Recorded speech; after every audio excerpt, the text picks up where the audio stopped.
As we know, in the wake of recent attacks, radical Islam is a growing threat in the United States.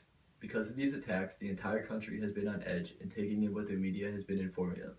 Unfortunately, the majority of our population is ignorant to the situation, and I'm afraid us buying into Islamophobia will betray our values as an individualistic and democratic nation. I'm here to inform you about why we shouldn't discriminate against the Muslim religion as a whole. I myself am a Christian Catholic, but I have countless friends who are Muslim, so I have the opportunity to have a third person point of view and can make a non biased opinion on the Muslim religion.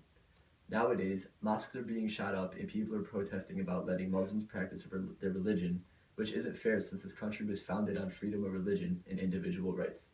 My first main point, which I can't stress enough, is that ISIS is not representative of the Muslim religion. My second main point is that the media is blowing everything out of proportion and letting you hear what they want you to hear, so we need to learn more on our own.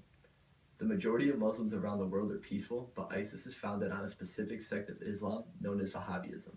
Wahhabism is a radical sect of Islam that aims to kill or destroy anyone or anything that does not support it. That being said, it is critical that we understand what the majority of victims of ISIS are other Muslims.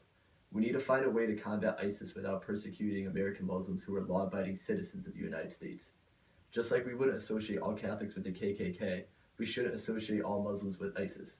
Doing so only plays into ISIS's hands, where peaceful Muslims feel betrayed by their own country to start to sympathize with radical ideologies. One of the most important things we need to analyze is how the radical ideology of Wahhabism is shared between Saudi Arabia and ISIS. So how could a poor rebel group of the Middle East acquire the type of weapons ISIS has? Well, Saudi Arabia has long given funding to ISIS, yet they seem to be one of the USA's top allies. This is exactly what the media and the government aren't telling us. The US needs Saudi Arabia for their oil, and going against Saudi Arabia to take down ISIS would mean there's no oil coming into our country. The media wants you to believe the US has taken all the right steps to defeating ISIS when in reality, there's more politics behind it than you really think. I believe that instead of implementing racist and un American ideas to persecute peaceful Muslims, we should take a look at a paper trail that leads to ISIS generating millions of dollars a year to conduct terrorist activities.